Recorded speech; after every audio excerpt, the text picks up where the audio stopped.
বাড়ি আসলেই এই জায়গাটায় একবার না একবার আসবোই। এই জায়গাটায় যে কি মধু আছে উপরালাই ভালো জানে।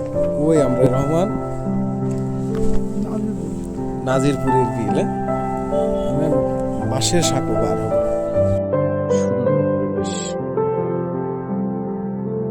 বিকেলের সূর্যটা অস্ত যাচ্ছে, লাল হয়ে আছে, কিন্তু ক্যামেরায় এত লাল লাগছে না। বুঝলে,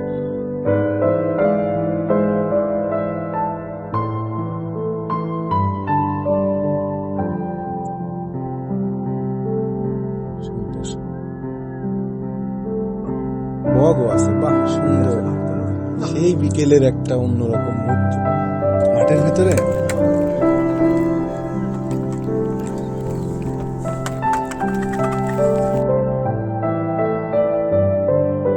প্রিয় বন্ধুরা, এই যে আমরা বাঁশের সাঁকো পার হচ্ছি, দেখেন আপনারা কে কে এই বাঁশের সাঁকো পার হয়েছেন?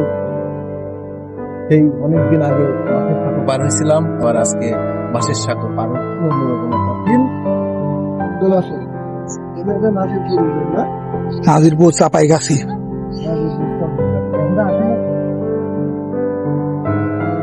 বাড়ি আসলেই এই জায়গাটায় একবার না একবার আসবোই। এই জায়গাটায় যে কি মধু আছে উপরালাই ভালো জানে।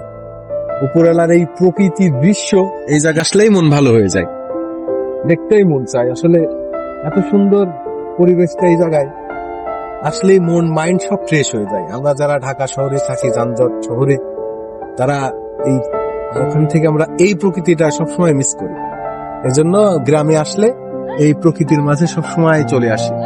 অসম্ভব একটা সুন্দর, এখানের সেই স্থির একটা পরিবেশ খুবই ভালো লাগে, মনোমুগ্ধকর।